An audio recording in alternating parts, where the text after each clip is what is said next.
This chart tracks the Pacific Ocean's surface temperature.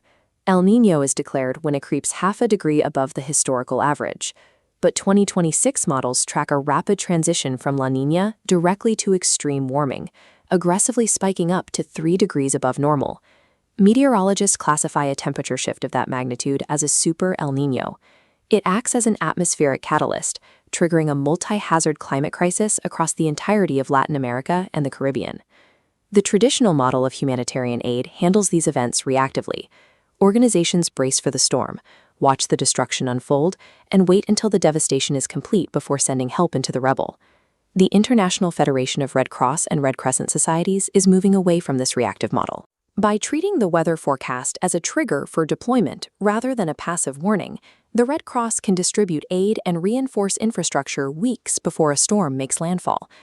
This map illustrates a meteorological paradox. One ocean temperature shift doesn't cause a single disaster. Instead, it splits the continent into polarized extremes. In the north, Central America's dry corridor is projected to face extreme rainfall deficits that directly interrupt agricultural cycles. That prolonged water deficit physically destroys the landscape. The parched earth kills crops, immediately threatening food security and livelihoods for thousands of agricultural families.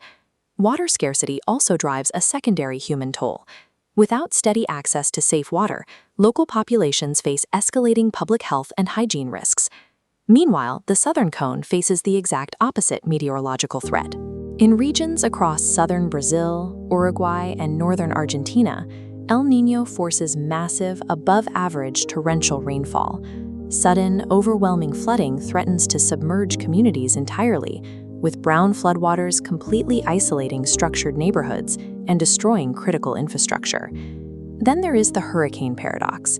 An El Niño pattern typically suppresses Atlantic storms, but changing wind patterns create highly favorable conditions for massive, devastating Pacific cyclones. This geographical polarization turns El Niño into a multi-front logistical challenge. A single climate anomaly forces the Red Cross to execute entirely different regional strategies simultaneously. To solve the challenge of preparing for unpredictable weather, the Red Cross utilizes early action protocols. The system relies on scientific thresholds. When the Pacific hits that 2-degree anomaly, data triggers the immediate release of emergency funding. Bypassing traditional fundraising delays, national societies receive cash instantly. These resources convert into preventative actions, physically altering the landscape before the crisis peaks. On the ground, communities rapidly pass heavy sandbags along a human chain, fortifying structures and elevating supplies before the extreme weather actually hits. Anticipating risks based on hard data prevents damage. It is an efficient approach that protects lives before they are ever placed in jeopardy. The 2026 Super El Niño is a stress test for modern humanitarian strategy. As extreme climate anomalies become the new baseline, waiting for a disaster to peak before intervening leaves aid organizations struggling to keep pace with the damage.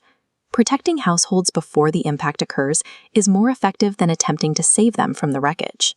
The Red Cross maintains that financial investment in early, preemptive action must become the standard global protocol, not the exception. When you provide local populations with resources early, they take control of their own survival, aggressively hammering wooden reinforcement stakes into levees before rain begins. A dire climate forecast is no longer a declaration of inevitable doom. When paired with anticipatory action, it is our sharpest weapon for survival.